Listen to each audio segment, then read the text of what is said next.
We're going to continue where we left off, which is page Tzadik Hey Amud Aleph, 95a. And just to remind you, we were talking about the last couple of days about the order of what happens to a neshama, to a person that refines themselves. And we mentioned how the Zohar explains that when a person is born, then the person gets a nefesh, which is the lowest part of all 5 levels of the soul. Then, if the person refines himself, then at some point he will gain a level that is called ruach, a higher level. The person will continue refining himself, will receive the level of neshama. All these nefesh, ruach, neshama are corresponding to the worlds asiyah, yetzirah, and bria. Nefesh to asiyah, ruach to yetzirah, and neshama to bria. Then later on, if the person will continue refining himself, he will receive a nefesh, but this time from the world of Atzilut, which the person will continue refining himself, will gain the level of Ruach of Atzilut. When we mentioned that the Nefesh of Atzilut will be from Malchut of Atzilut, and the Ruach of Atzilut will be from Yesod of Atzilut, then if the person will continue refining himself, will receive the level of Neshama and Chaya of Atzilut, which will correspond that Neshama will be from Bina, and Chaya will be from Chokhmah. This is the levels how one can refine himself, and we mentioned that level that the person reaches Chaya and Neshama of Atzilut, this level is called Adam. This is the level where Adam Arishon was on before the sin, of course. Then we mentioned another thing. We were about to start now a new part of the Ma'amar, and we mentioned how the Arizal explains in a book, not really a book, but in the scripts that is called Ma'amari Rashbi. He explained there that if a person learns Torah for the sake of the Torah, then he will gain a revelation of a tzaddik that will get dressed most likely in a body, not in another form. And the revelation will be either from the nefesh of the tzaddik, or the ruach of the tzaddik, or even the neshama of the tzaddik. And the tzaddik that will reveal himself will be from the same root of his neshama, where we explained that each and every one of us is rooted in one place. We mentioned that Adam Arishon, if we want to look at it as a structure of a tree, then the neshama of the Adam Arishon is like a trunk, and from the main trunk will come out many branches. Not many, but let's say 5, 6, 10, 12, whatever it is. And from those big branches will come smaller branches, and then more branches, and then more branches, and so forth. So, from the soul of Adam Arishon came out 613 souls. And from those 613 souls came 600,000 souls. And from those 600,000 souls came more branches and branches of many other millions of souls. But every one of us is one of these souls, and we're rooted to some branch. Eventually, ultimately we're all connected to the same place, but if you're looking at it in the hierarchy of the branches, at some point we split out. So the tzaddik that will reveal to the person will be from the same branch. That's where you see that many times a certain individual will get more connected to a certain tzaddik, and another individual will get connected to that tzaddik, and would love his teachings, would love his way of life, and so forth. Doesn't mean that one tzaddik is better than the other. It just means that each and every one of us, our soul is rooted in the same place, that's sharing the same branch of a certain tzaddik, and we relate to that tzaddik. And needless to say that when we looking for our other half, many people, when they bless people to find their other half, they say you should find your other half from the root of your neshama, that it will be a relationship, a closeness. Even though in the physical world you don't look for a wife that is from the same family. But spiritually, well, some do, but spiritually you do want to be from the same branch, because it means that there's a much stronger connection, and needless to say that the rectification is coming from the same place. And sometimes that's what happens, that a whole family will be all from the same branch and all coming to do the same rectification. That's how you sometimes see in families that will be 5, 6, 7 kids. One kid is like not connected to the family. They don't look the same, they don't behave the same, and they call it a black sheep, but not necessarily a black sheep, and that's because sometimes that one neshama has nothing to do. It's not coming from the same branch. It was pulled from somewhere else for whatever reason, and that's why you see sometimes that one person can be very observant, and the entire family has nothing to do with Torah and mitzvot. You see like a completely different person. But nevertheless, that's what the Ari explains, and we're going to learn now a next part in the Ma'amar. That's why we gave this little introduction what the Ari was teaching. And if you want to follow, we're on page Tzadik Hey Amud Aleph, page 95a. The line starts, Rabbi Chia ve Rabbi Yossi. We mentioned many times how the Zohar was taught by Rabbi Shimon Bar Yochai. And Rabbi Shimon Bar Yochai had a group of students that later on, one of the students, Rabbi Abba, he's the one who collected all these teachings and compiled them. So we find in many times in Ma'amarim in the Zohar that each one will be from a different one of the Tanaim. Here it's talking about two Tanaim, Rabbi Chia and Rabbi Yossi.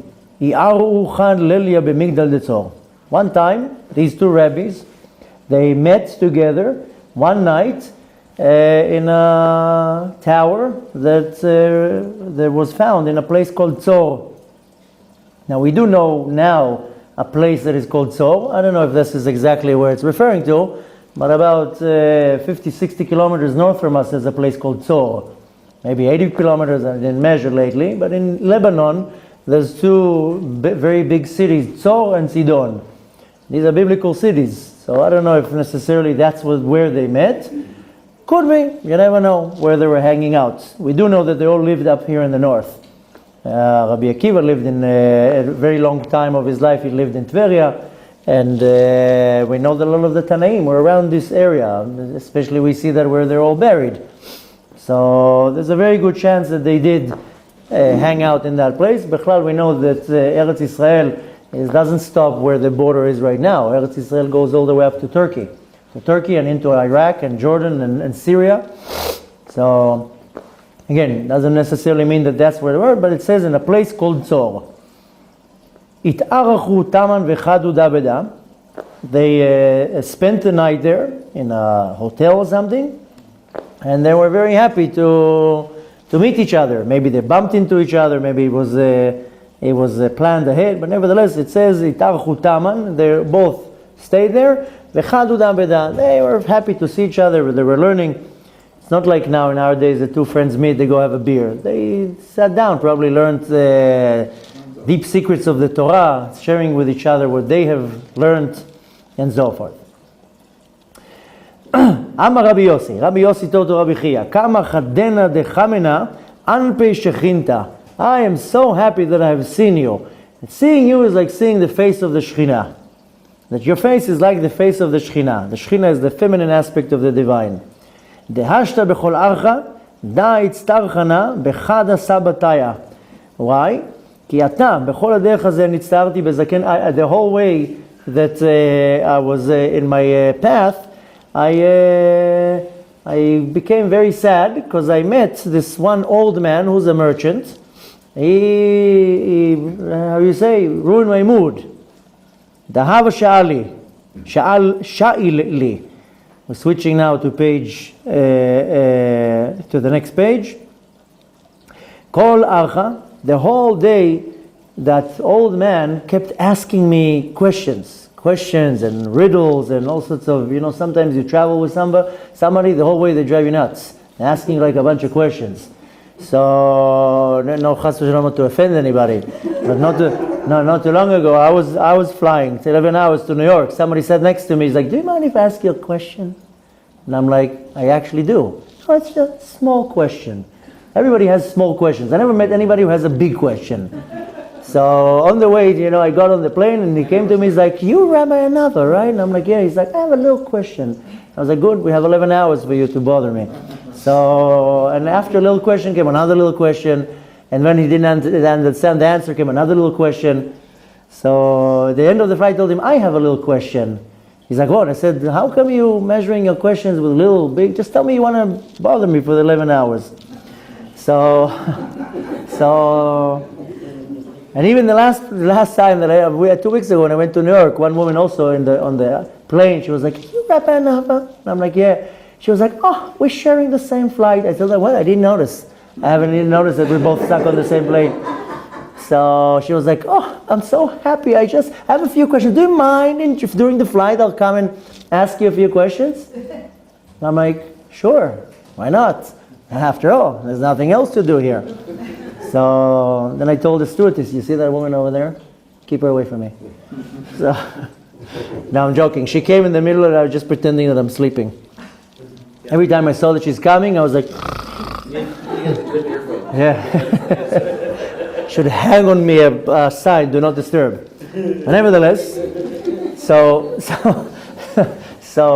Rabbi Yossi told him, this guy, I don't know if he hitchhiked with him, whatever was the situation, but he says this old merchant traveled with me the whole way, and the whole way he was bothering me with all sorts of questions. Man hu nachsha de parach ba'avira. The first question that he asked me, who is this snake that takes off in the air? Poreach, when you have like a hot air balloon and you release the anchors, it starts going up. That's the word in Hebrew is poreach. And I don't know if to say taking off or ascending or whatever it is, but he says, what is the snake that poreach ba'avir, that goes up to the air? Meaning, Hainu Samech Mem, meaning it's talking about the Satan, the devil, the Samech Mem, Hanikra Nachash, that he's called a snake. And he wanders and travels and floats in the air of the world. As it says, Mashot Ba'aretz. It's like, when we say the Samech Mem, or we're saying the Nachash, we're imagining like this little spaghetti going into Gan Eden and flipping his tongue, but nevertheless, that's not what it is. But he's referring to the Samech Mem that is, so to say, flying and hovering in the air of the world. Ve'azil bepruda, and he goes separated from his mate, his wife. His wife, we know, is Lamed Yud Taf. We learned about her a few times. He also can't stand her. So he also says, "Okay, honey, I have some trouble to make in this world. I'll see you in a few days. Let me just go and torture a few Jews down there, and I'll be back in the evening. And you, in the meantime, you do what you want to do. I'll be back. Don't wait for me. Don't wait up. I might be a little bit late tonight." But nevertheless, Azil Vepruda, he goes around the universe, but he separates from his Batzug, his mate, his other half. ובין כך התנייחה לחד נמלה דשכיב בן שינוי. And from place to place, that there's a rest. He's saying in a metaphorical way, when ant sits down to rest, and sits down to rest between his teeth, like his teeth, and like given to him to as a prey. And this is, of course, he's saying in a metaphorical way that between one place and another that he's going and prosecuting against one and the other. Then every now and then, like if you're looking at it in a metaphorical way, then a snake, sometimes an ant goes in the mouth. I mean, the snake doesn't move. I had many snakes when I grew up. I know what it means. The ant will walk around and start climbing over the snake, and sometimes will go into the mouth. But here is metaphorically saying that one ant, every now and then, like Hashem is like throws the Samech Mem something to bite on. He wants to say, in other words, if a person didn't want to fulfill the mitzvah of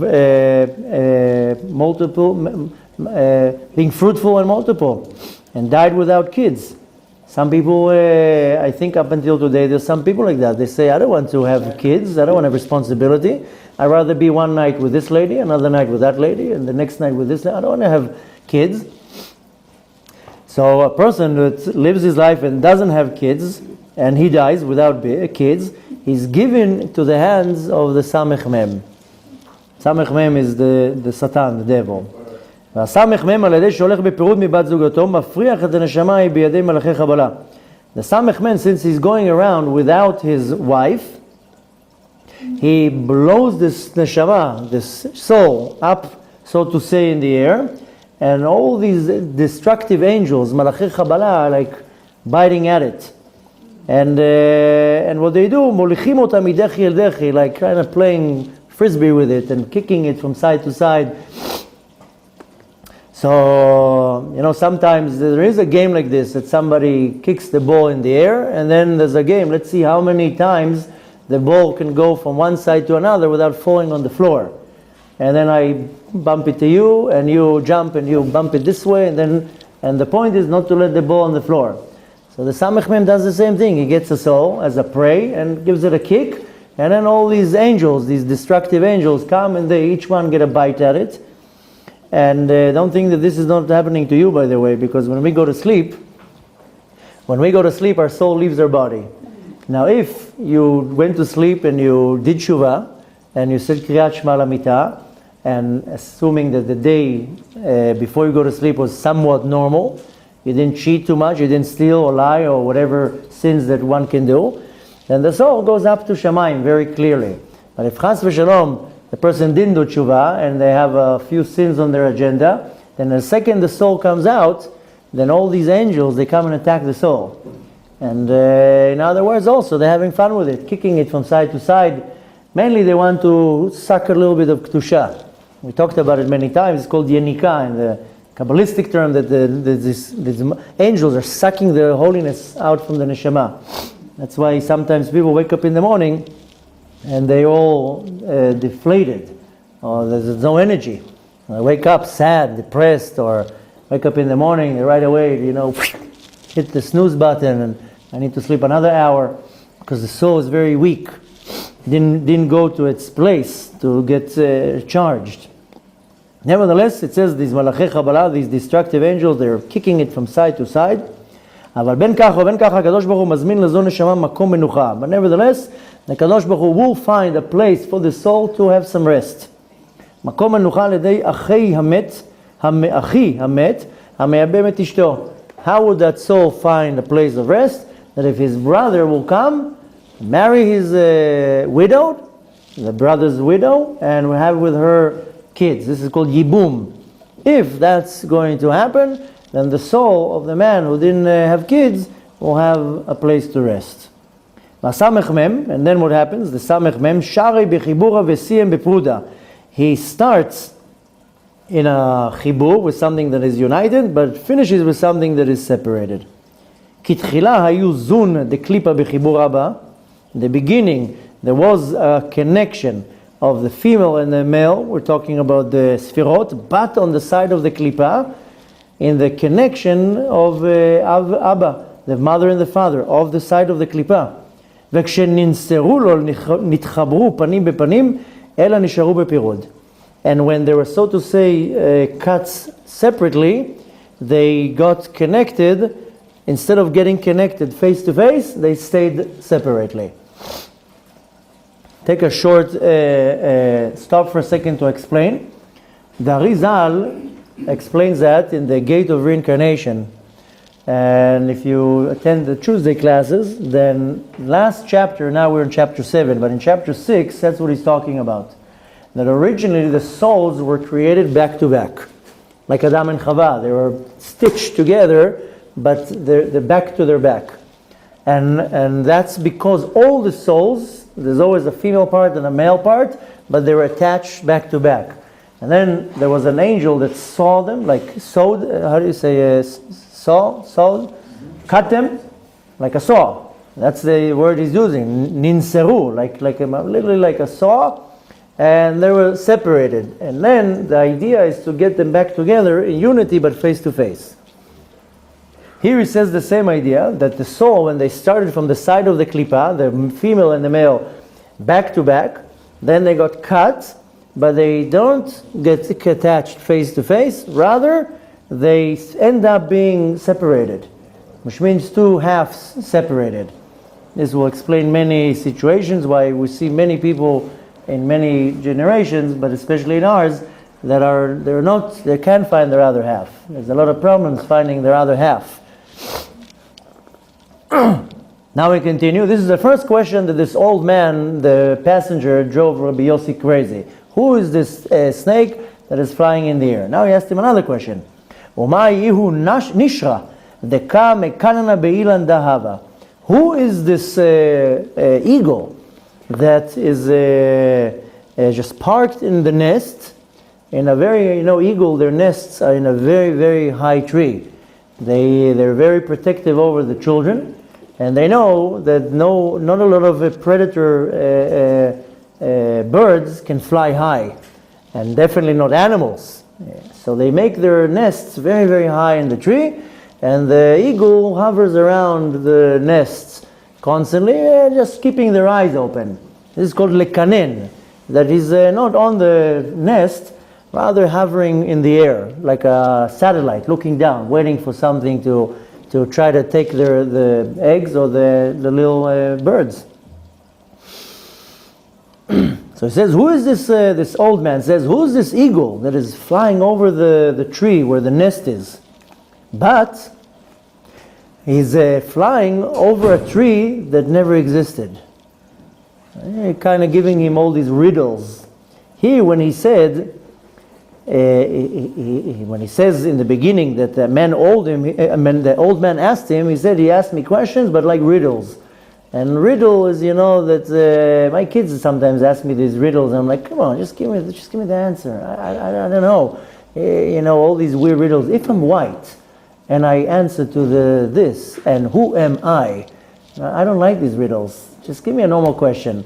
So, anyways, this old guy was giving him riddles. Who is the eagle that is flying over the nest, but over a tree that never existed? I'm sure Rabbi Yossi was like, come on, man. Like, just ask me something in halacha. What are you giving me now? Anyways, that means that woman on that flight was asking me all these questions. But anyway, so he says the eagle that is flying over the nest, from a tree that never existed. What is he trying to say? An eagle?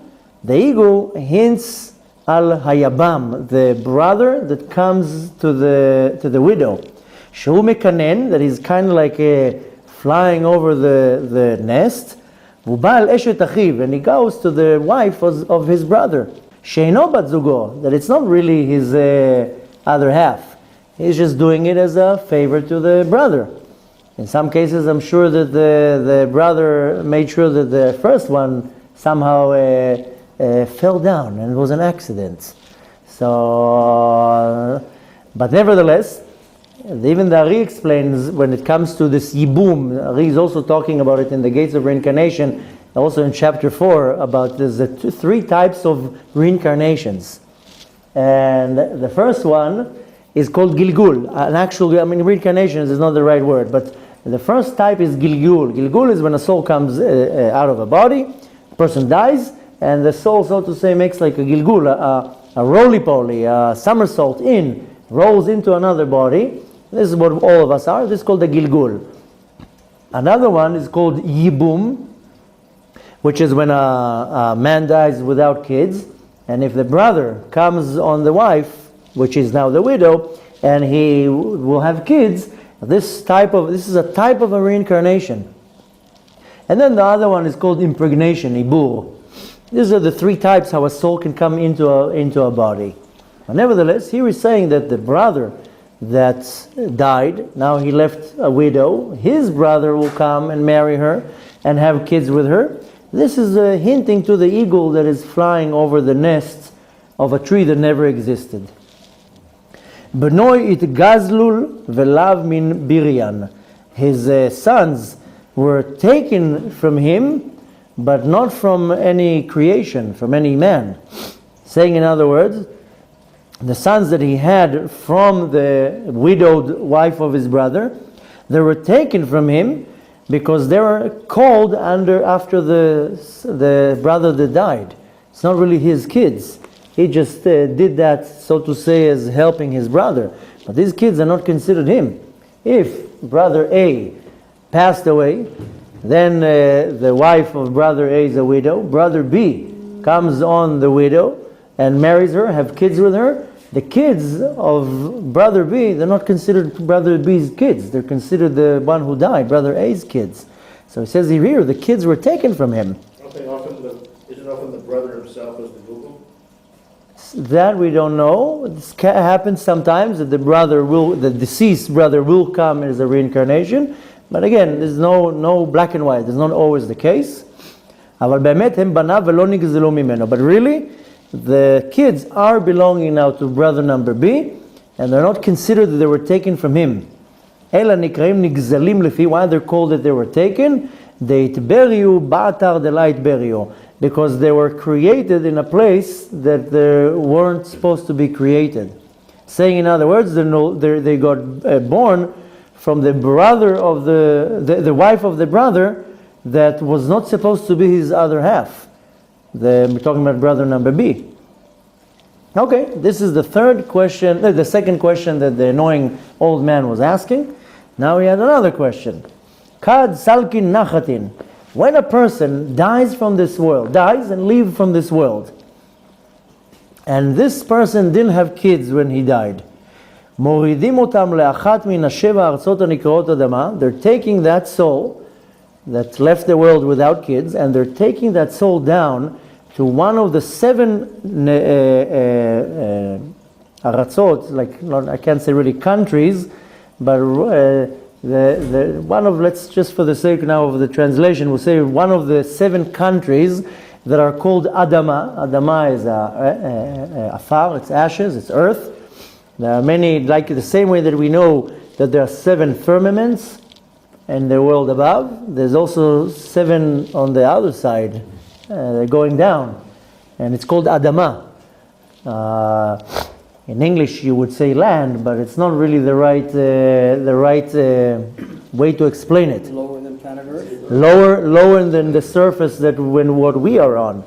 So the same way that we have one Eretz, and then Sheva Rekim, seven firmaments, then we have seven Aratzot, seven Aratz under. Now, this is not referring to the seven Medorim of Gehenom, the seven levels of Gehenom. This is just called seven Aratzot. It's called Adama. Adama is earth, and it's, so to say, below the surface. Not a place that I recommend to visit, but if you can get a visa to some country, maybe there they'll give you a free visa. But nevertheless, they're taking the soul to one of the seven countries. Again, I'm just using the word country because he says Aratzot. It's not really a country, rather, I don't know what would be the opposite of a firmament. Then whatever is an opposite from a firmament, that's what it means. And it's called Adama. And Adama, again, is earth. The earth or soil. And Sham, and over there they're going to be judged. V'nidonim Sham. Since they refused. I'm not talking about a person that physically couldn't have babies. I'm talking about a person that didn't want to. There's a story in the Torah about the two sons of Yehuda, Er ve'Onan, and they didn't want to have babies. They wanted their wives to look pretty, and they said, if my wife will get pregnant, she'll start looking a little bit not so nice, and the body parts will not be so firm like when she was 20, and so forth. They would on purposely not have kids.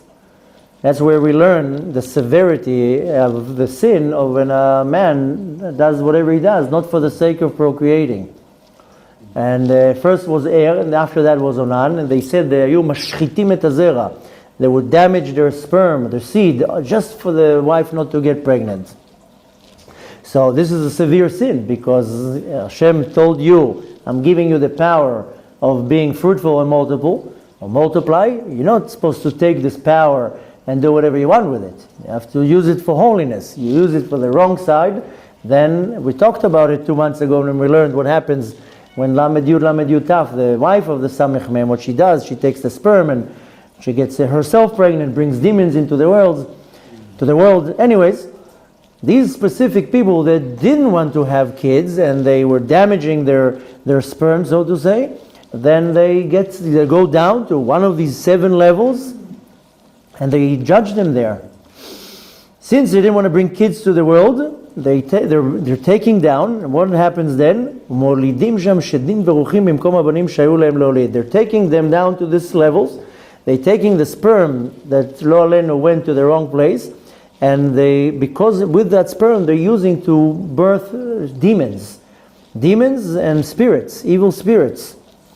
Now it seems that they're taking away that power, the sperm that was supposed to bring kids to the world, and they're taking it, instead of bringing holy souls into the world, they're bringing demons into the world.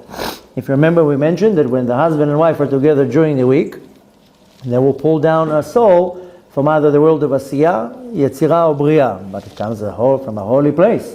If the mother and father are having marital relations on Friday night, on Shabbat, then they bring a soul from the world of Atzilut. But if the marital relation here is not for the sake of procreating, then where is the soul coming from? It's coming from the Klippah. Specifically here, if it's done deliberately, then the sperm will be taken to produce with it, to bring demons and spirits into the world. Now, why is it said that the kids were, so to say, taken away from them?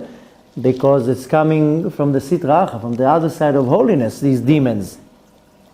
Kad nachatin salkin, and after they take these souls down to these levels, ma'alim otam lezeh haolam hanikra tevel. They're taking them back up, the souls that were judged in the world below. After they were judged, they are taken to the world up. The world up is called tevel.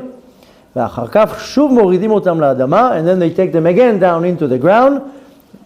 וזהו עונשם, and that's their punishment. לרדת ולעלות באין מנוחה. They're going up and down and up and down and up and down. They're taking the soul, putting it all the way down in the ground. They're getting judged, coming up to the surface, up and down, like when you see sometimes in the mafia movies when they want to get somebody out, they take the head into the toilet, take the head out, take a blue air. So the same idea, just a little bit more intense. They take the soul, put it into the ground, and so forth. Okay, this was question number 3. Now you can start imagining why Rabbi Yossi was so annoyed. Question number 4. Train de inun chad. 2 that are one. Another, I should say riddle, not a question. 2 that are one.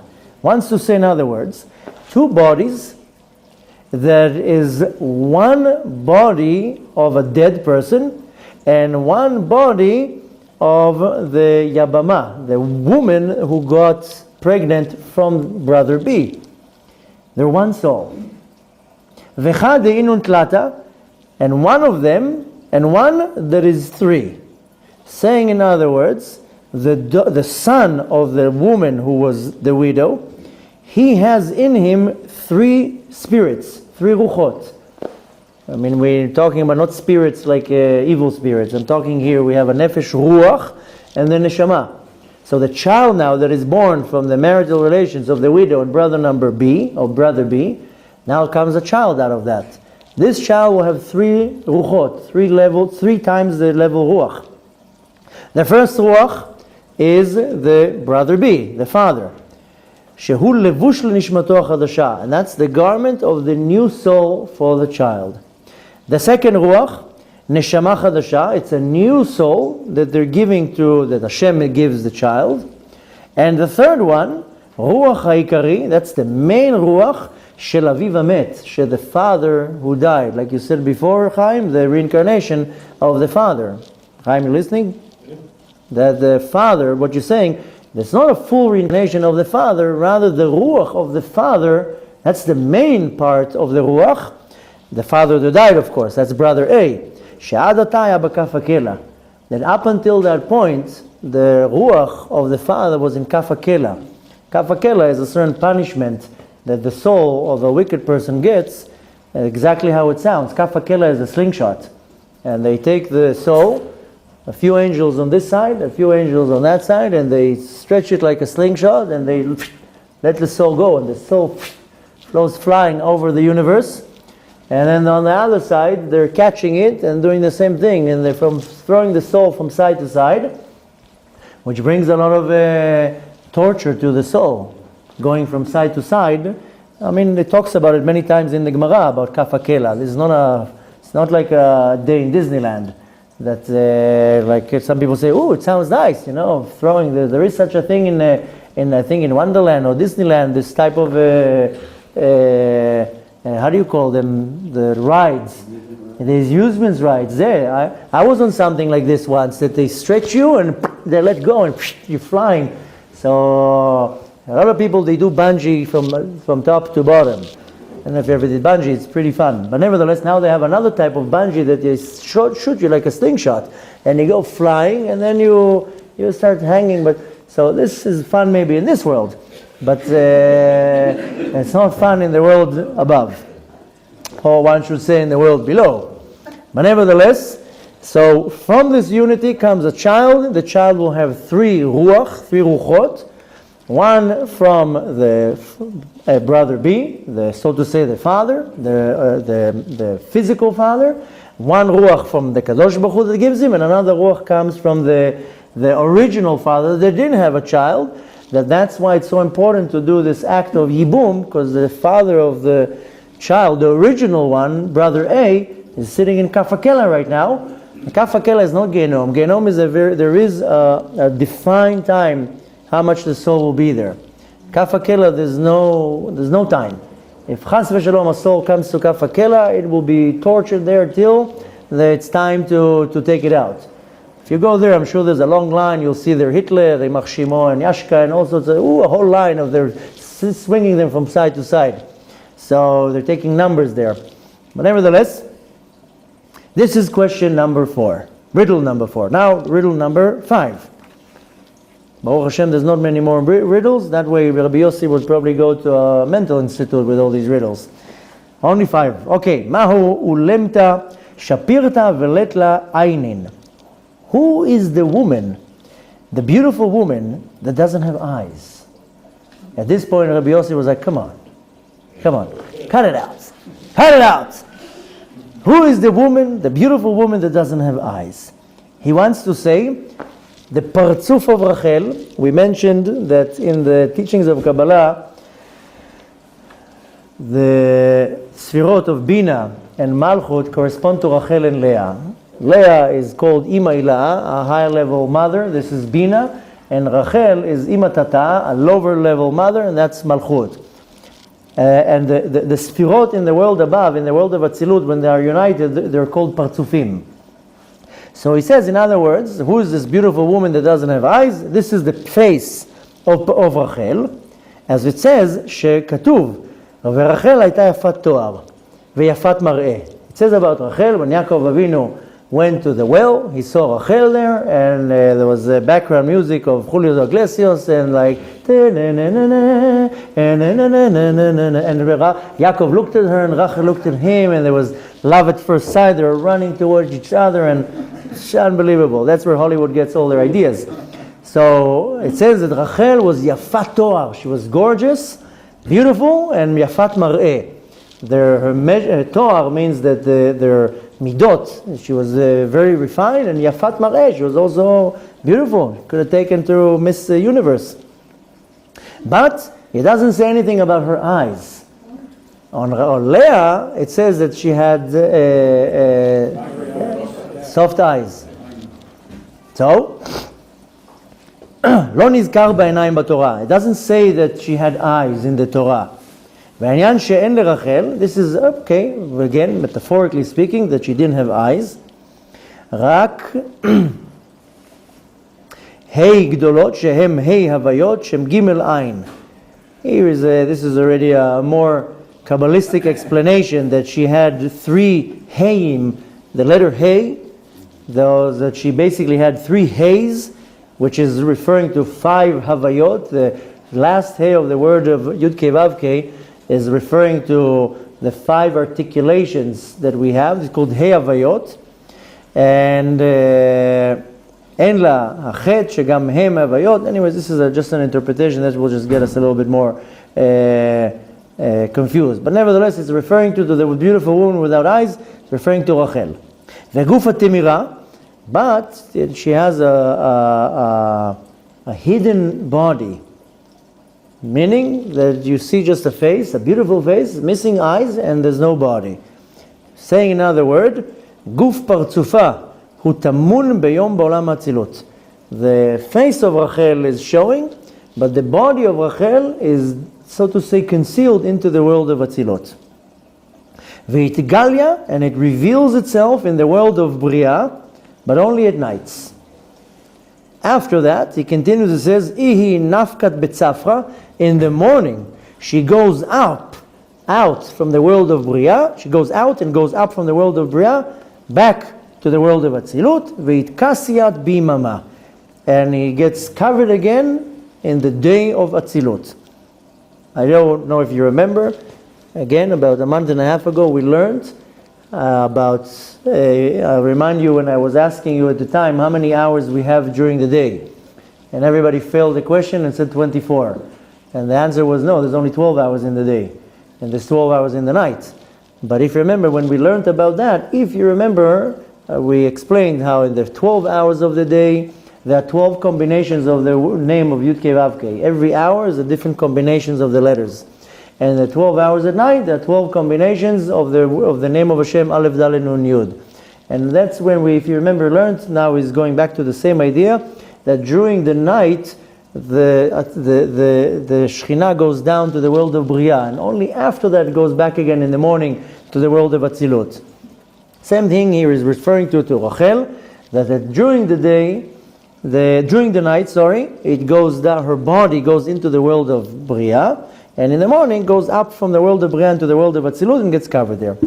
It kashtat bekishutin, she covers herself with the beautiful, like not jewelry, but kishutim is also what? Adornments. Adornments, yeah, adornments. But she covers herself beautifully. Dela havo, and she covers herself in adornments that weren't there before that. What does that mean? Dehainu beman chadashin. Man is an acronym of Ma'ayan Nukbin. When a person does in this world a mitzvah, he elevates a certain energy to the world above. This is called Ma'ayan Nukbin. Excuse me. The result will be an awakening from the world below, and that will bring a certain influence, a shefa in the world below. This is called Ma'ayan Duchin. This is just to explain the term. But how does she covering herself with these new adornments? That's how we say it, adornments. With an M or an N? N. Adornments. So how is she covering her that? With Ma'ayan Nukbin that goes up to the world above. New ones. Shelon itbaru adayin ma'olam. They weren't sifted yet. They weren't going through the process of birur in the world below. Hinu biurim al kol shelot elu mevorim ba'orach kol adrush lemי שמשים דתו להם. And this is just now summarizing a little bit the question that this old man was asking Rabbi Yossi while he was traveling with him. Let's just read the end of the paragraph, and then we'll have to leave it over here. Time to pray. Okay. Kol da shail be'archa v'itztarna. All this is Rabbi Yossi saying, all this he was asking me on my journey, and it made me very upset, very sad. He says, itztarna. Makes me tzar. Tzar is the sorrow. Vehashta'it li naicha. But now that I see you, I have peace and quiet. De'ilu havena kachada it askana, ube'emilei deoraita. That if this man and me would on the path talk Torah, that would be fine. But he was asking me all these riddles. He was driving me crazy.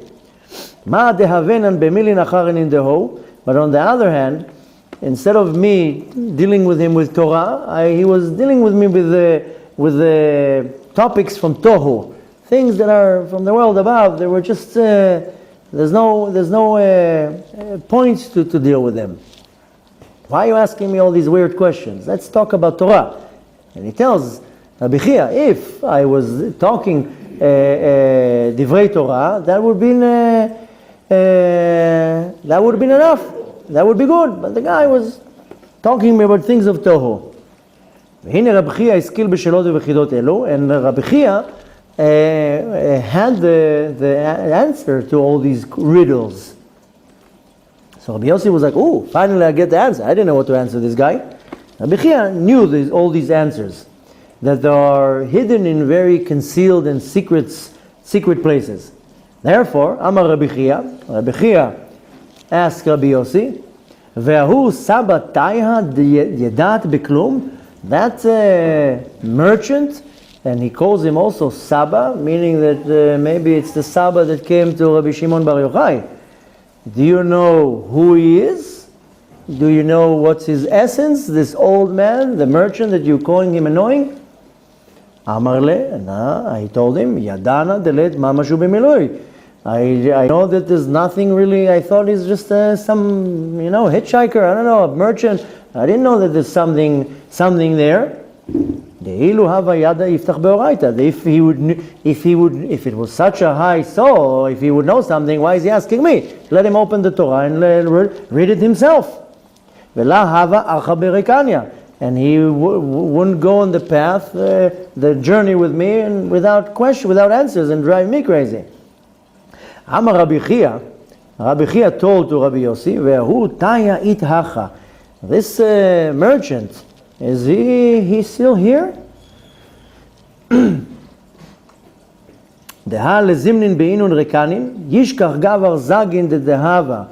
sometimes the ones that you think of them that they're empty, they're actually, you're going to find in them gems. Here he says it in a nice way, Zagin de Dahava. Zagin is bells. Dahava is gold bells. The Kohen would wear on him gold bells. This was considered like gems, secrets. So he says, sometimes the ones that you think are just driving you crazy, or they don't have any Torah in them, sometimes they're worth a lot. Meaning, in other words, these gold bells are a lot of chidushei Torah, deep secrets of the Torah. Amar le, he answered back, if this is the case, ihu ve'atkin chamer b'mechela. Then if this is the case, I'll go back to him, and he says, I'm going to feed his donkey. Basically saying, in other words, I'll continue the journey with him. He called him, the old man, the merchant, and he came towards them. I want to stop because we have to pray, but next, just read a little bit more because it's all connected. If not, tomorrow will be a little bit, just to remind us. Amarlon, now he told him, Hashta train inun tlat. Now, the two became three. Rabbi Chia and Rabbi Yossi, now they have another person with them. We don't know yet who's this Saba. Very curious. We're already hearing about him a few times. First he came to Rabbi Shimon, then he came to Rabbi Yossi. In the beginning there was only Rabbi Yossi and Rabbi Chia, there were two. Now Rabbi Chia and Rabbi Yossi with this Saba, with the souls number three. Utlat inun kechad. And these three are like one. Why? When you tie three knots together, this is a parable, meaning that three knots doesn't get separated so fast. Kulam shenityahed shloshtenu bekesher echad. Klomar, when we all get connected in one knot, al yedei chidushei Torah, by us bringing new Torah into the world, sheitchadshu benenu, that we all, talking Torah between ourselves. Amar Rabbi Yossi said to Rabbi Chia, La amena lach dechol miloi rekanin ve'inun berekana. I didn't tell you that this person's words are empty. And there are just riddles with no meaning.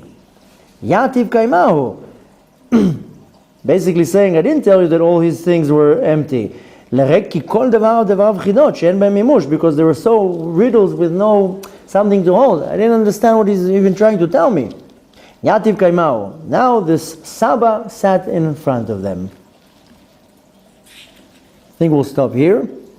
Mezad Hashem will continue tomorrow. Now we just figured out, we just learned yes, like to be continued. We can go a little bit more, but it's going to be long and we're going to go over our time to pray. and some of us have to go back to their families. So let's stop over here. Keep it fresh in your mind. We'll remind you tomorrow about Saba and the riddles. But nevertheless,